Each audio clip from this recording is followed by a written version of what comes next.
Hello and welcome to Overtime Hockey Talk. My name is Mark Paul. Joining me, as always, Justin Baker. Hi, Justin. Hi, Mark. I like the hat. What's on the other side of the hat? That's what we need to. Everyone's gonna want to know. Okay, North Face. All right, fair enough. Solid hat. Thank you. And some solid series. We're gonna start off with the show covering both Western and Eastern Conference Finals, one between the Dallas Stars and the Edmonton Oilers, and the other the Florida Panthers and the New York Rangers. As well, it has been a minute that a few coaches have been hired, and we're going to break down the Devils hiring Sheldon Keefe, the Leafs and Craig Berube. Oh, there's another one, and it'll Dan come to me. Bylsma. Dan Bylsma in Seattle. Yeah. That's right. Yes. And I think we had talked about that actually on our last show. That was a possibility, but we'll get into all those things and any rumors that we're hearing throughout the league. But let's start with the Eastern Conference, because that is, we're headed into Game 6, which is happening in 6 hours from now. It's about 2:45 p.m. Eastern time on Saturday, June the 1st. So we're going to see that game by the time you're watching this. The game's likely over. Regardless, like Florida wins tonight or not, maybe it gets pushed to a Game 7. What are your thoughts on this series through the first 5 games?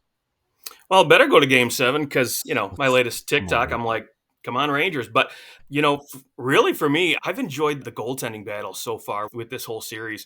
It seems every night it's super tight. It's so hard to get to sneak one past either one of these goaltenders right now. And, honestly, if you had to pick, the 2 top goaltenders so far left in the playoffs, it'd be these 2 guys. Yeah. There's an argument that could be made for Ottinger at different points of the playoffs, but you would definitely look at him right now and you go, I mean, he's an average goalie right now.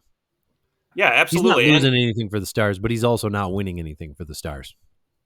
Yeah, exactly. And they need him to do that. And the other thing, for me, noticing through the first 5 games of the series is just the absence of Chris Kreider and Mika Zibanejad. That top line hasn't been producing. And, if you look at the numbers on a whole, Zibanejad, has a point per game. I mean, he's produced, but it's primarily been, the first 2 rounds. They need him to come through if they're going to get past, Florida. And especially, like I mentioned, with both goaltenders playing so good and this series being so tight, they need other guys to produce, because when you look at Florida on the opposite end through 5 games, it hasn't been all Barkov or all Reinhart. It's been, a different guy every single game. It seems like steps up and, does it for them. And right now the Rangers, it seems like it's just Trocheck and Lafreniere, and that's pretty much it. And Gaudreau chips in, and that's been it really. Yep. I think Kreider has a 1 shorthanded goal, which, I mean, it is funny that he had a shorthanded goal, but either way you look at it, he cannot score 5-on-5. He'll never score 5-on-5. So you're better off having fewer players on the ice for him to score. Yeah. And when you look at, I mean, man, it's really, yeah, you're right. It's been Trocheck, who has 2 goals in this series. He's got 5 points so far in this one against Florida. He's been good, but yeah, you can't, I mean, they've just been relying so heavily on Shesterkin. Like every game has been the Shesterkin show. But I will say Game 5 took a little bit of a turn where I know Florida still outshot New York. I think no matter what New York does, Florida's going to outshoot them because Florida just tends to have possession more. That's more their game. New York is more like, let's get in on the corners and let's try to force you to draw a penalty so we can get our power plays, which ironically hasn't been happening nearly as much, and they haven't really been scoring on the power play. So that's, I think, the one issue, or maybe there's more than one issue, but when you're the team, and the Dallas Stars are almost a mirror of the New York Rangers. When you're the team who can't get possession 5-on-5, like, you can win. Absolutely, you can win. I mean, both teams proved through the first 2 rounds that you can win despite not necessarily winning the possession game. The Washington series aside, because it was Washington. But they don't have possession. And that's fine as long as your power play is going. As soon as that power play dries up, it's going to be trouble. And it's been trouble for the New York Rangers and really the Dallas Stars, which we'll get to. Anyone, I look at Adam Fox and I think about how much of a play driver he is, and I'm pretty sure he's hurt. I don't know how bad, but it's bad enough to make him look like he's practically invisible at times. And that's, I think, a huge reason why New York maybe is where they are. When you're probably maybe not their best player, but he is their their most important player on the ice outside of Shesterkin. Yeah, I don't disagree with that at all. And right, I mean, when you look at offense, it starts at the back end, and that's what drives play up front for the Rangers, right? Because they like to chip it in, they like to go in the corners and get dirty. So if you don't have the back end moving the puck, it's going to be a long series for the Rangers because I mean, I'll be honest, they're not as fast as Florida. I think everybody knew that going in that, Florida had the edge when it came to speeds. That neutral zone, it's about making that initial pass out of the defensive zone up to the forwards and then getting it chipped in and going into those corners and digging the puck out. And so that's the Rangers game. And, Adam Fox, you're right. I haven't heard his name outside of the power play very much. And, when he's kind of absent, it's hard to get offense going 5-on-5 when you're not really getting much play from your back end. Yeah. And I expect whether or not Florida wins game 6, I think we'll see the Rangers' best game in game 6. I believe that. I think that is a team that they're not just going to go down without a fight. They're definitely going to bring their A game. I think you'll see Shesterkin will be just as good. And honestly, all it takes, I mean, even in that game 5, you were like, oh, shoot, is Florida about to get Shesterkin again? And I'm sure Florida was thinking the same thing. Like, it was tight there for a minute until they kind of broke through. But I got to think that, I mean, if you're Florida and you look at these 5 games, I think you go, we are the better team. But we could easily be down 3-2 in this series. Easily. Which means this game 6 is not a foregone conclusion at all. And the Rangers have guys who can make things happen quickly and on a dime. I wonder about their injuries. I wonder who's hurt. You were talking about Zibanejad not really doing a whole lot in this series. I wonder if he's hurt. And not that any time you don't produce, it means automatically he's probably hurt, but it's the playoffs. We're in the 3rd round. They probably are hurt. and so is everybody else, though. But I definitely think I looked at Adam Fox and I go, something's wrong. But you're going to take Adam Fox at 70% over the next guy. All right, let's shift gears. Let's go. Do you think the Rangers are going to come back? I do. Yeah. I think they're going to get Shesterkin because, yes, I picked them to win the cup, but yeah, I got to stick with them. All right. I think Florida's going to – I really want this series to go 7 games, so I'm just going to say 7. But I think Florida's going to take this one. It's been a fantastic series. I think it's been the better of the 2 series, and both series have been – like, I'd give both series an A as far as, like, the grade for how great the series has been. But this one has the slight edge. I think just because it's Shesterkin. And Bobrovsky. It's just been a great goaltending duo. So let's shift to Dallas and Edmonton. Edmonton, of course, last night beating the Stars and sending this one. We're going back to Edmonton up 3-2 for the Oilers. And it was Ryan Nugent-Hopkins, which I thought it was funny. Everything I was seeing about Ryan Nugent-Hopkins was like, he's the heart of the team, the coach's favorite. And I don't know how I never picked up on this. I guess it's a thing, but Ryan Nugent-Hopkins is apparently Chris Knobloch's favorite on the team, and he knows it, and everybody gives him shit for it. But it was like all over social media, like the coach's favorite got another one. I loved it. What do you think of the way that Edmonton has played the Stars in the first 5 games? I think, especially this last game, Edmonton's very north and south, right? They like to just hit you with speed and just head right up the middle and straight through your gut. And there have been, obviously those games where Dallas has come away with the W. They've been able to slow that down, and they really failed to do that, I think, in game 5. They were super absent. And I think the biggest thing for me with Dallas is they're not showing up to start the games. I don't know if maybe they just don't have the right alarm set or they don't have their clocks on the right time zone, but they're not showing up to start these games. It seems like almost every game, Edmonton's out shooting them 10-2 to start things off, and really Ottinger's having to hold the fort, without it getting out of hand. And that's been the repeating theme for me every single game, I feel like.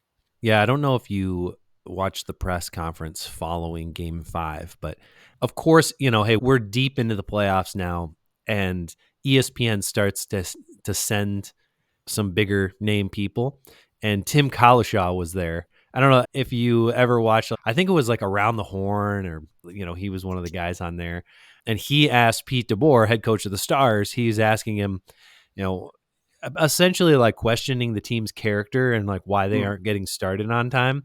And, I think it ended with Pete DeBoer saying, go ahead and write the fuck whatever you want. And I missed that. and just got on him. Like, you're going to question this team's character. You're going to write whatever the fuck you want. Mm. And I think he was like, you don't even know this team. You're not even here. You just showed up for the playoffs, which is so true. I mean, hockey is the one sport. I mean, you've got the NFL, you've got baseball, where ESPN covers them all year long from like a beat reporter kind of viewpoint. But hockey's the one that, playoffs start, we got to send people to it. So he got him pretty good. What do you think of Stuart Skinner and how he's played in this one? Because he was really maybe the weak link headed into this series. How do you think he's played? He's a roller coaster for me. There's been a couple games where I just look at him and I'm like, really, dude, you're letting in a soft one here, letting a soft one there, but then he'll turn around and make really spectacular saves. I don't know if you remember that goal, that Robertson goal where he's down by the post and he just banked it in off his back, right? Like, he lets in those soft ones every once in a while, and it's, it's detrimental to this team sometimes. And, there's been a lack of consistency for me with Stuart Skinner's play. And I mean, it hasn't been super terrible where I'm like, clearly outside of, I think, that Robertson hat trick game, I think, I haven't really looked at any other game and say, you're really the reason they've lost. But he hasn't done anything, in my opinion, to win them games, but he's been solid enough to keep them in it. And, obviously he's let the big guys do their thing and take over. And that's all he needs to do, really. I mean, that's all he's expected to do, much like when Kemper was in Colorado, right? He wasn't expected to steal games. He was just expected to hold the fort down and let McKinnon, Rantanen, and Landeskog do their thing. Yeah. Although Kemper was still paid like $5 million, I think, for the Avs. Yeah. And when you look at the four goalies left, you've got Bobrovsky making 10, right? Bobrovsky makes 10. Shesterkin is at 5.6, like which he is about to, 5.5, 5.666667 for one more year. And then he's about to get, his 9. How about money? I think he'll get Vasilevsky. I think that's the kind of deal he'll get. I don't know that anyone's getting 10. I don't know that. We'll talk goalies in the offseason as far as their contracts go. But you've got Shesterkin at 5.6, but that deal was signed a little while ago and during the dead cap kind of time. So I would think that he's an $8 million goalie. Dallas, Jake Ottinger, he's at $4 million for one more year. And then little Stuart Skinner is at like 2.6. And when you pay somebody 2.6, little, I don't mean he's small. He was not even supposed to be the number one goalie when Jack Campbell was signed for his $5 million. And so $2.6 million, another 2 years after this. And I mean, for what you get with Stuart Skinner, which you're right, not the most consistent all the time. He's not the world's greatest goalie, but at $2.6 million, what goalie would you rather have making less than $2.6 million a year? I mean, you're getting what you pay for, right? And that's what they're getting. Yeah, 100%. And he's been great for $2.6 million. Like, he's making less than half of what Shesterkin makes. He makes $1.5 million less than Ottinger, and he makes a fourth of what Bobrovsky makes. And that is what allows you to have the rest of the team that the Oilers have. And so I think he's been good enough. I mean, they're one game away from the Stanley Cup Finals. And yes, Calvin Pickard had to come in for a couple games against Vancouver. But that, I think, was a really good thing for the Oilers because they tightened up defensively. And I think the Vancouver Canucks prepared the Edmonton Oilers for the Dallas Stars.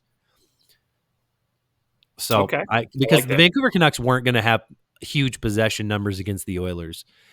They also didn't have the depth that the Stars had. They also had an AHL goalie who she loves. I mean, he looked really good.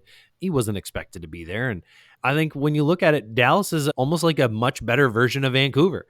And they've played them really well. And I think they prepared them for Dallas. And it's clear it's going very well against them. And I mean, we'll see what Dallas can turn around here. I don't think Dallas is dead in the water. But I do think that they're going to have to somehow get on the Oilers just like early. Which they did do in Game 4, right? Was it Game 4? They went up 2-0. Yeah, you're right. I mean, that's the key, right? Get in there early. And they lost. Yeah, Game 4. I think they got Was it game 4? No, game 4 was the hat trick by Robertson, but still, I mean, that's the thing though. You have to show up and you got to get started early against this Edmonton team, and they got to just find a way. I mean, in my opinion, to slow down this power play. That's the big one for me, right? And they've got to get their power play going because, I mean, Dallas is 0 for 11 so far in this series. I can't believe it, but Edmonton's leading the league in penalty kill. It's insane. Would never have thought that going into these playoffs. And not to mention the power play that they have, which Right. finally scored in game 5. And yes, it was game 4. The Stars got up 2-0 to start the game. Wyatt Johnson, Essa Lindell, and then the Oilers scored 5 straight. Which That's right. I thought in that game when I was watching it, I was like, oh, 2-0 Dallas. We're 5 minutes into the game. Stuart Skinner is going to lose it. He just tends to do better when he gets the incremental, okay, things are going well, and he gets better as the game goes along. But if you can get to him early, we've seen earlier in the playoffs where that kind of spells trouble for the Oilers. And he kind of shook that. So I think it also shows to the maturity of Stuart Skinner. He's getting better. He can be shell-shocked here early in a game, and it doesn't mean the game's over. That may be more of a testament to the freaking amazing team in front of him. Yeah, I kind of feel bad for Stuart Skinner too, in a way, because Edmonton's had such bad goaltending for so long. If he was a $2.5 million goaltender on any other team, expectations would never be this high, because Edmonton has just suffered for so long with poor goaltending since, I mean, really they haven't got anything since, Hobby Bullen, and go back that far if you want. But Wayne Rollison or something. yeah, I mean, again, it's just. I think what was I going to say? Oh, it's gone. It's gone. I had something and it's gone. Yeah, I mean, I like Stuart Skinner. I think when you look at the goalies that have won the Stanley Cup lately, he kind of fits the bill, right? Like Aiden Hill and Darcy Kemper, like we talked about. I mean, Vasilevsky, but just like the last couple of years, somebody who just kind of finds their way in, and all you need is a goalie who's good enough. Got to make one more save than the next guy, and that's pretty much who Stuart Skinner is. He's nothing more than an average goalie in the league. Yeah, and I mean, he can be a good goalie, right? I mean, he's still got time to develop, but for right now, that's all he has to be, average. That's it. Yep. What do you see for the rest of this series? Where do you think we're going? Oh, I mean, again, I think right now I think Edmonton's on a mission.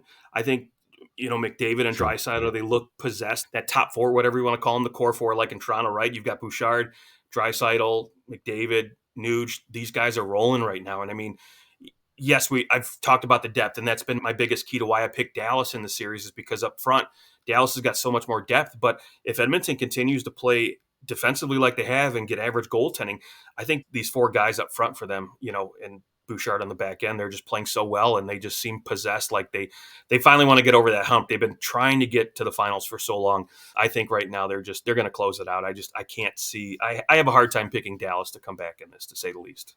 Yeah, I would agree. I can see them winning a game. I can see Dallas going into Edmonton, a lot of pressure, and Dallas finds a way. I think, you give these 2 games, I think that, Edmonton just has the puck so often. I think through the series, we're like 122 to 102 shots 5-on-5, Edmonton leading the way, but just their penalty kill has been fantastic. Everything has been really good for the Oilers outside of maybe the power play. And the power play finally struck in game 5 and they won. And the other big thing too that I'm just, when I look at Dallas, I wonder.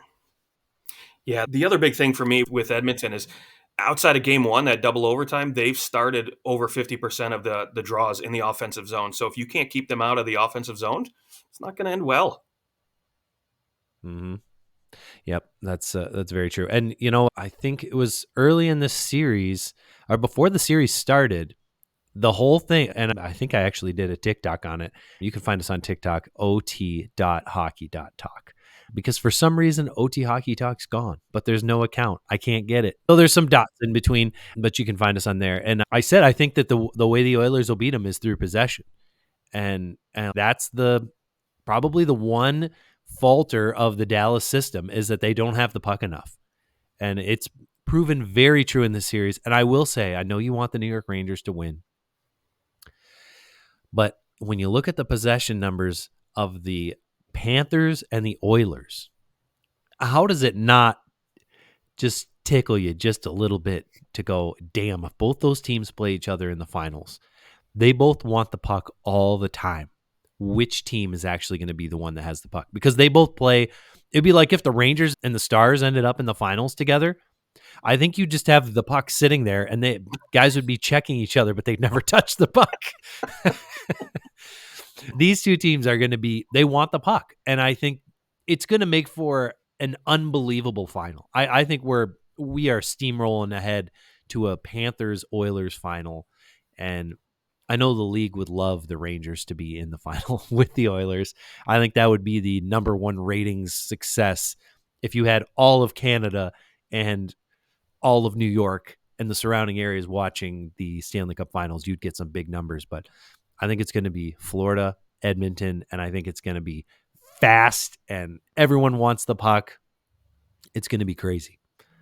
Yeah, if you're the league, you want Edmonton in there because you want all of Canada to watch it, man. It's been so long since Canada's had a cup. You need McDavid to lift that cup over his head. Solidifies him as an all-time great. You got to win one. Right. And you want to have, he is one of your greats. Based on what he's done the first 8 years, 9 years of his career, he is Hall of Fame, maybe skip the ballot, skip the wait time kind of Hall of Famer. Skip the wait time. Okay. We'll see what happens. But I think by the end of it, you could be in that spot. But you want someone like that. It's the same, you want McDavid winning a cup. You want Matthews to have a cup. You want Bedard to eventually get his cup. You want your superstar players to win a cup. And it has been a good chunk of time. I think Nathan McKinnon finally winning his cup in Colorado. I think this would be seen as a very similar, he's different this year. You can see it in his eyes. Him and Draisaitl are weathered, but in a good way. It's like they've been through too much. We can't lose again. And it's what I would love to see in some of, as a Leafs fan, I'd like to see what I see in their eyes in certain players on the Leafs. But all that to be said, I think we're in store for maybe one of the best finals that we've had in a very long time. Okay. Part of me is, I'll be honest with you, part of me is a little romantic and want to see Adam Henrique win one here. So we'll see. Adam Henrique. Yes. What is the romanticism with Adam Henrique? Did you guys, did he give you a blowy or something? Sorry, Adam. You can just see your face turning more and more red. Oh, there it goes. I'll have to put an effect on you for that one. Thanks. What is it about Adam Henrique the real reason you want him to win a cup? Just because he's been stuck in Anaheim for so long, man. I just felt bad for him. And, he's always been was in a final. Player. I know that. Wasn't New Jersey. Wasn't he when he was on New Jersey? Yeah. He was there in 2012, right? Yeah, but they didn't win, and, I think what was it? If I remember correctly, he got the overtime winner to take them to the finals. He's been clutch for teams in the past, and he hasn't been able to go to the playoffs since. So it's, when you get a guy that's just been, I don't want to say just playoff stricken for so long, he finally gets in and, after such a long drought, it's, man, you know what? I really want to see good things for this guy. And especially coming back from injury, man, and he scores that goal. It was almost like, it's a nice little storybook ending, maybe. It's fate. Yeah, I think that'll be a great final. I was going to ask you, do you think, this is sort of unrelated but related, we were talking about how greatness is almost measured. You got to have your Stanley Cup. Do you think with what seems to be inevitable, 34 teams in the National Hockey League coming pretty soon, if there's 34 teams in the league and an average player, let's say a Hall of Fame player, how long do you have to play in general to be a Hall of Fame player? 12 years maybe is a minimum. I know there's been a few who play a little less than that, but you're usually not playing fewer than 1,000 games. I think Pavel Bure has fewer than 1,000. There's not very many guys in the Hall of Fame with fewer than 1,000. Dadzuk has less than 1,000. I mean, I think at least you got to play 10 years, right? I think a minimum and 10 years puts you at 820 games. Just not, and that assumes that you don't get hurt ever. So I think we'll say average guy probably plays 12 to 15 years, somewhere in that span. I mean, yes, there's going to be some that are less and more, but somewhere in the 12 to 15. So if you're in there in 15 years, even if a different team wins every single year, That's still not even half the league winning the cup in that 15-year span. So there's going to be some great players that win the Stanley Cup, but there will be 30 teams that go to the finals. Potentially, maybe you're probably going to have some overlap. It's not going to be 30 different teams. I wonder if it starts to get, he took his team to 4 conference finals, 2 Stanley Cup finals. Yeah, he never won it, but look at how far he took his team. And that's going to have to become a more important portion of that conversation because, yeah, when there were 6 teams in the league, if you never won a cup, forget about it. You couldn't beat the 5 other teams, or even you couldn't beat the 12 other teams or the 20 other teams. But now we're closer to 40 than anything at 34 teams. And I think at some point the conversation is going to have to shift to, oh, look at how many playoff games he won, or look at his playoff record or something like that. Of course, you always want the guys who win the Stanley Cup, you're just going to put them into a different category. But if you have really great regular season success and you just don't have the team in front of you, at some point you're going to have to start measuring playoff success as maybe a little bit differently than only winning or losing a Stanley Cup. Yeah, I could see that. And I think it's essentially going to be, what did you do? Not necessarily what did you do, but like, how did you compete in the playoffs? If you show up and you're, 0.6, 0.5 points per game, or maybe you're 500 as far as win-losses as a goaltender, your numbers aren't great. So to me, that would be a mark of, if you're a guy who shows up and puts, a point per game in every single year and, just really puts the team on his back. But, of course, this is a team sport. We know that. And it's probably one of the better team sports in all of America, as far as, not having individual players. Like, for example, basketball, you can have one great guy and go far. But, in hockey, you need other guys to help you along the way. What did you do as far as, putting in your weight, right, towards that ultimate prize? And I think that's, maybe you might look at, too, during the regular season, some other accolades where, at the top of the pile, as far as, yeah, you got to win some awards and all that. Yeah. Of course, there's other things that have to come into it as well. But I just think that eventually the conversation will have to shift. Look at how many conference finals he went to, or look at how many playoff rounds they won or something. Whereas that it's weighed much more heavily. Guys that are getting into the Hall of Fame even now, when there was like 26 teams and you add in 8 more teams. I mean, it's just, you've got such a fewer chance of even getting to the finals that it's tough. Yeah. Let's, should we shift to all the coaching hires?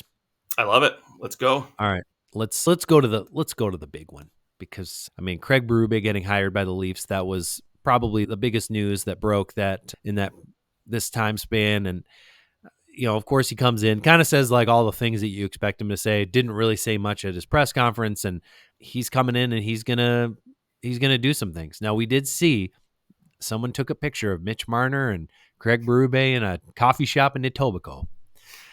And of course, all of Leafs fans got hard and they're trying to figure out what's going on. I think I want to know from you before little fangirl comes out here, but do you think Mitch Marner and the Leafs bringing in Craig Berube, does it make any difference? The Leafs deal him. What do they do here? No, I don't think it makes a difference. I have heard that Marner has submitted a list of teams. I don't know how much truth there is to that. But again, I'm always a firm believer in where there's smoke, there's probably going to be fire at some points. Whether they can get a deal done is, what ultimately ends up happening, where he lands. But regardless, let's just say Mitch Marner stays in Toronto, right? They can't find the right package. They just, decide, hey, we'd rather just keep this guy because we know we're not going to get a good return. We want to see if we can make it work. Give it a year. And if it doesn't work, we'll deal him at the draft for his rights or whatever, have you, or do a sign and trade, whatever. Anyways, to me, I think, again, when you talk about that coffee shop, that little meetup, you can say what you want. Was it Berube saying, hey, you know what, you got to go? Or, hey, these are the expectations, right? So it's, don't talk to my guys.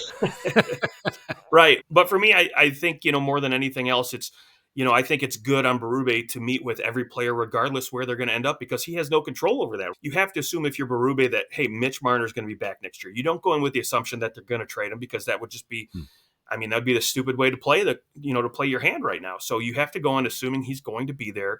At least anybody who's signed is going to be there, right? And then if they get dealt, you obviously pivot along the way.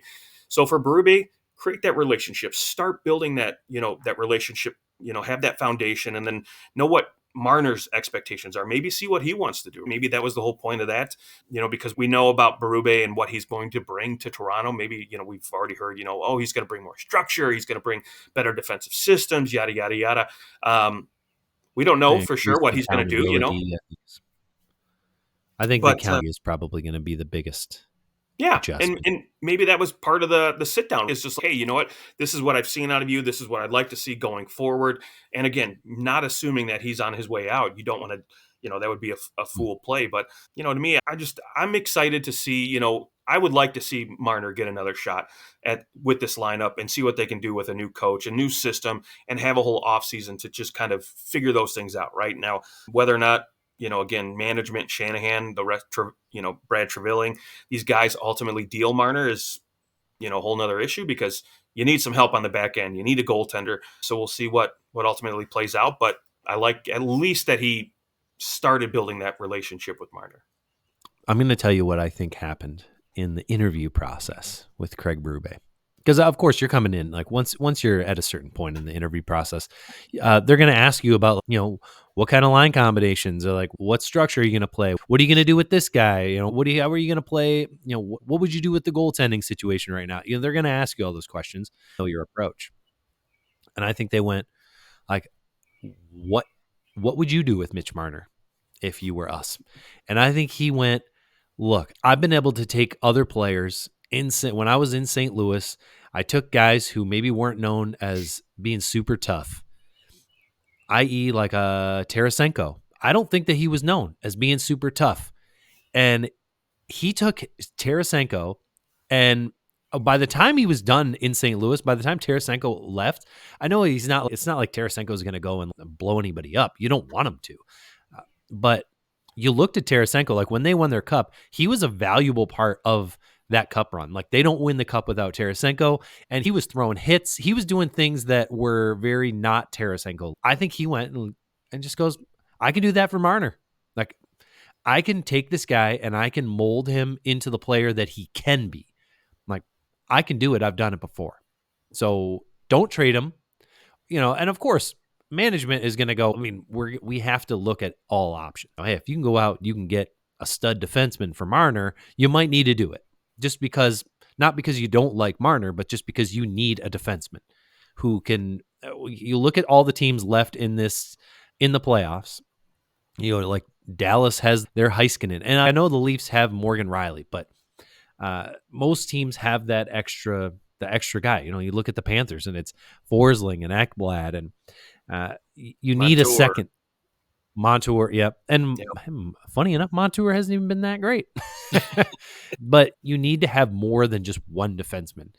And I don't think they have that guy I think at one point, TJ Brody may have been the guy who you're like, we can rely on him. He can stay at home, but he has since, that's no more. And he was never elite. I think he was just really good, maybe towards the beginning of that deal. So I think you look at it and you go, yeah, we need a defenseman. So if you can get one for Marner, I mean, it kind of makes sense. And it allows you to reallocate some cap space if that defenseman doesn't cost as much. Cool. But I think that he said that Berube went, I can get this guy to play the way that I want him to, and the way that he can be successful, so that come playoff time, he is a freaking monster.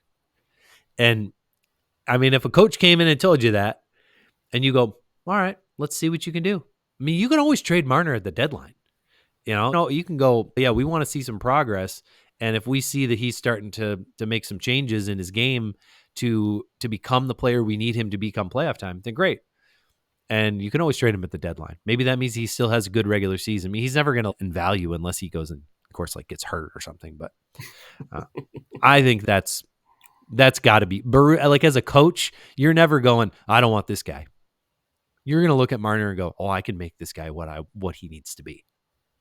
I think any coach coming in, and you look at that core four that Toronto has, and if you were, I mean, again, any coach in this league, and you had the opportunity to coach those guys versus trading them away and trying to figure something else out, you would take those guys and be like, you know what, I'm going to take 300-point players and a stud defenseman, and and then of course, John Tavares. I don't know where you want to throw him, but and I would say, shit, I'll take those guys any day, right? I mean, most coaches don't even get one of those guys, let alone you get three of those offensive dynamic forwards. To be able to have that firepower up front, of course you're gonna, go in there and say, you know what, I can take this guy and I can kind of just tweak him a little bit and make him what I think he really could, what he needs to be a standout, playoff performer. Again, I don't know what that is, what his approach is going to be, whether or not he's going to say, you know what, just don't focus on offense, focus on defense. The goals will come, right? Much like Bowman did with Yzerman, right? Hey, let's focus on this end of the game. Although, again, I don't think Marner really needs to focus on defense anyways. But yeah, he's like your best penalty killer, and yeah, there's a lot of, there's a lot to. It's just come playoff time. It's like regular season, he's fine. No one has any complaints about him in the regular season. It's come playoff time, and that's everybody. Which, to me, you're like, oh, you need this coach to be able to go in and identify, is it the players or was it the system? Or who could we replace in and around these guys to do this? And it seems like the Leafs have been trying that for a long time. So you look at those 4 or 5 guys and you go, which one needs to go? Who's the problem? Is it really Mitch Marner? Because you'd really cross your fingers and hope it's not Mitch Marner, because he's talent-wise, he, outside Austin Matthews, he is your second best player. He's just overpaid. I think if he was making what Nylander made, I don't think we're having the same conversation. No, I agree with you. And, again, I think it all comes down to what Berube really, maybe he went in and, during the interview process. And again, going back to that need for a defenseman, said, you know what, I need this, right? This is what I need. Maybe he would rather take a guy, or maybe, again, backing up a little bit, maybe he just went in and said, you know what, I want to stack my top line with Marner, Nylander, and Matthews, and then go out and get some journeymen, some work, those middle 6 guys, like maybe a guy like David Perron, who he has familiarity with, a free agent, a guy who can come in a middle 6, probably is not going to be super expensive. Maybe a Max Domi, again, guys like that. Maybe he knows how to use those guys in the right way, or maybe he has some guys in mind where he's like, you know what, if I can get these 3 forwards here to work, to produce this Domi way. Worked really well alongside Matthews in that second half of the season. Yeah, and again, we don't know what his thought process is going in and what kind of systems he's going to put in. But, you got to think, as Berube, I would, just be salivating to have a guy like Marner on my team who's, both offensively gifted and defensively gifted, and try to make it work. Yep. All right, let's shift to Sheldon Keefe, who, of course, fired by the Leafs and hired very quickly to coach the New Jersey Devils and their young core, starting with Jack Hughes, Nico Hischier, Luke Hughes. Where do you think the Devils go from here with hiring Keefe? Like, what was their thought process? I think their thought process was working with the younger guys, and not only working with younger players, but he's worked with high-end talent. He's got that experience with that high-end talent. I think that's when you look at Jack Hughes, you can throw Dougie Hamilton in there and a couple other guys, Nico Hischier, and that's, young guys who have a lot of talent. And, maybe they think, hey, this guy can come in and, tweak a couple little things. And, we saw what he did right towards the tail end there in Toronto for that last series. He was able to shift and get them to play a little bit more of a defensive game. And maybe they're thinking, you know what, just need him to come in and just help develop these younger guys. And then if necessary, just tweak a little bit, and again, I don't know what their long-term thought process is with a guy like Sheldon Keefe over maybe some more experienced guys. And, don't get me wrong, Keefe has got experience, but, he hasn't got past the second round. He's only been there once. So maybe their thought process is focusing on younger talent and bringing up guys in development versus having an experienced coach who maybe has gone deep in the playoffs, right? Like a Dan Bylsma, for example, a guy who's won it all. So he knows what it takes. And he's also worked with, higher end talent. Now, again, not to say that Bylsma wasn't on their radar, but maybe a guy like Todd McClellan who's been in the finals and, worked with some, higher end talent as well, too.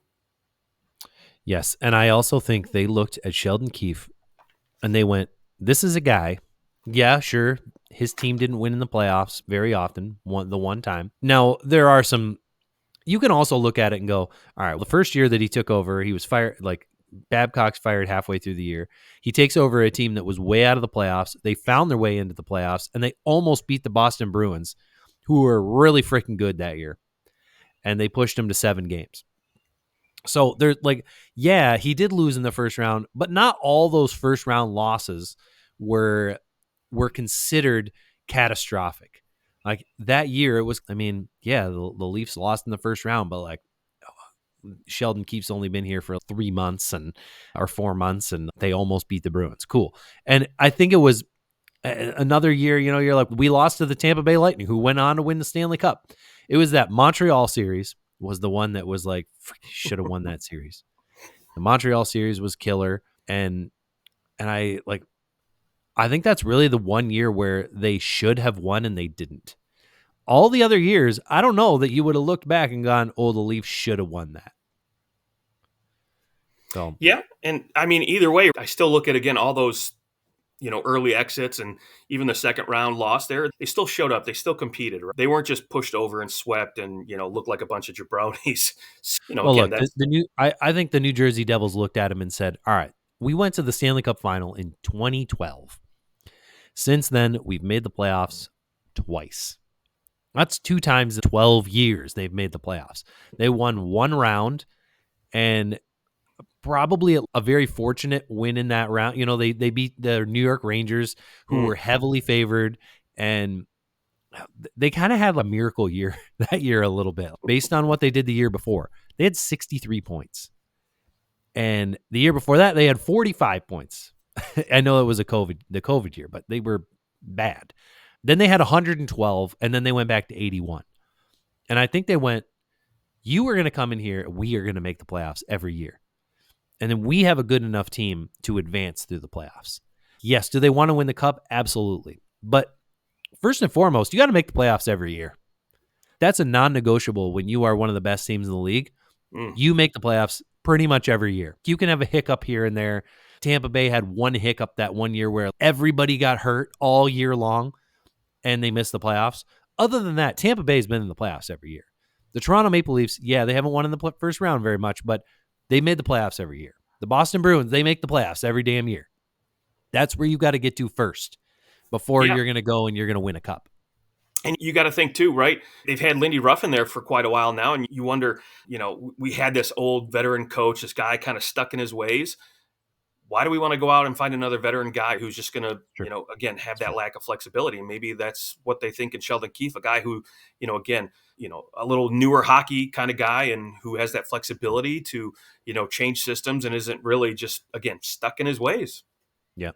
Yeah. And, the other damning thing is since 2018, they finished 8th, 7th, 2nd, and 7th in the Metro. Like, it's either really all or nothing over the last 7 years. Boy, you know what I would love? One time. I would have loved to have seen Andrew Brunette take over this team from Lindy Ruff when he was the assistant there. I know. He would have done really well. I mean, Florida, when they let Andrew Brunette go, we were both just like, why are you letting this guy go? And then they bring in Paul Maurice, and it ended up being like, that was a money hire. Paul Maurice has been so good. Did you see after Game 5, a reporter was like, yeah, so you guys only had one giveaway all game, and he just cracked up. He bent over and was laughing. Are you serious? And he said, who was it? Like, you want to know who it was? It was like, he was, don't tell me if it was Bobrovsky. And he says, no, it was Ekblad. And he's like, oh, he's out. He's off. He's out next game. And so I went and I looked the stats. One giveaway all game. No shit. Unreal. I think the Rangers had 12. Yeah, that's one giveaway. That's a little unheard of. It was funny. Like, he's just hilarious. He's so light and relaxed in those press conferences. He's fantastic. I think that we can go best coaches. He's easily my favorite coach in the NHL right now. Sometimes, right, that personality, you need those guys to work with what you have as far as like player personnel, right? If you have the wrong personality type coach, it just doesn't work out sometimes. Like, we kind of got like John Cooper got elevated so much, a couple cups in a row, and he made the finals. And it was kind of this, he's a very stoic, he's funny, but he's a lawyer. Right. And Paul Maurice is just not a lawyer. Like, Paul Maurice is the guy that you 100% would love to go and have drinks with. It'd be a riot to go and have drinks with. And Okay, I like it. the amount of fun that he's having in Florida right now, you consider what happened in Winnipeg when he resigned, because he was basically like, I don't know what to do with these guys anymore. And this is not fun anymore. And there was a lot of stuff that came out that COVID really just wrecked it for him, and he didn't like being there anymore. And I think he has absolutely found the fun back in the game, and he's having a blast, probably because in Florida, Miami is there's a fun no city, great pressure. city. That too. Yeah, that too. Let's talk Nothing to about do the in Winnipeg. final coach that was hired recently, and that is Dan Bylsma, who many thought, I mean, it sure seemed like he was never going to coach in the NHL again after the shit show that went down in Buffalo when he was the coach there. What do you think about Bylsma getting hired in Seattle? I think it's great, man. I love seeing, I think it's been 7 years since his last head coaching job. And I think it's great to see guys get another chance. But not only that, he's in the organization already, right? So he's been their AHL coach with the Coachella, Firebirds. And, it's a great opportunity for him to come in. He knows the systems, he knows the personnel, the players, the management. So he's already familiar. He's ingrained in that organization. And you have the pedigree behind you too, right? So you're coming in, you've got the respect of the players. Hey, we've got a guy here who's played in, coached in Pittsburgh, won a cup. He knows what he's talking about a little bit, right? So there's going to be that respect. And plus, he's done it very well in the AHL. I mean, he's had a lot of success there so far. They're still in the playoffs from what I understand. I haven't looked in the last few days, but they're still in it. And, again, when you have younger guys coming up through an organization that is so young, it's going to be very important to already have that established connection with a lot of those younger guys.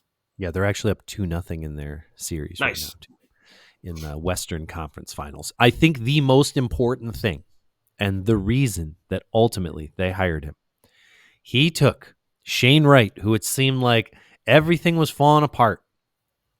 He took him, and he has molded him, and he is a damn good player.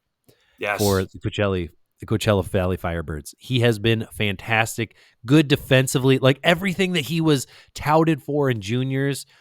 That because I think, because of COVID, he basically lost a whole year of playing because of COVID, and he did lose a whole year. And what's that going to do for a lot of these guys? I mean, we've seen it happen to other players too. And I think he's just been able to mold him, shape him, and he's been great defensively. He's scoring goals. He's got 22 goals in 59 games in the regular season. He's got 5 points through 6 games in the playoffs. Like, he has been fantastic. And if you can now bring Shane Wright up and he can be your number one center in the NHL because of what Bylsma did, I think that's reason enough to hire him, because they need Shane Wright to be good. Yeah. They need Wright and Matty Bernier's Beniers, yep.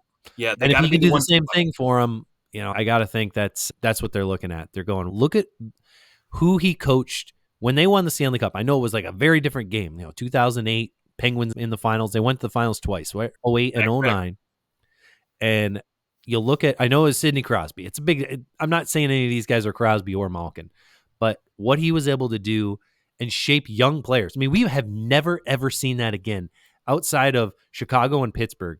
None of these like superstar players, like McDavid, we're 9 years in and he's finally knocking on the door of a final. Sidney Crosby won his first Stanley Cup in like his 5th year in the league. What Patrick Kane won his first Stanley Cup his 4th year in the league, 2010, right? Didn't take long.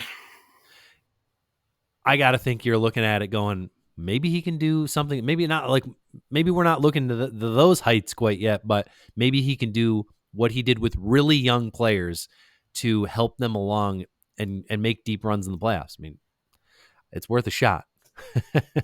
and he's clearly, I mean, we're talking almost 20 years later. Different game, different coach, I'm sure, than he was then. But I think it's a great hire. I love when teams go and promote their AHL head coach. Yep, absolutely. Love it. Oh, all right. Any final things you want to toss out there before we get out of here? I know we kind of looked at this a little bit. We text a hot minute about Phil Peronic. I'd love to just kind of get your thoughts on, Detroit giving him up. And now it's kind of clear why they gave him up. So everybody was kind of questioning the long term, like, oh my gosh, you know what? This guy could be a sweet 1-2 punch on the, back end with Mo Sider. And why'd you give him up? And now it's pretty clear why they gave him up. Now it's going to cost a lot of money.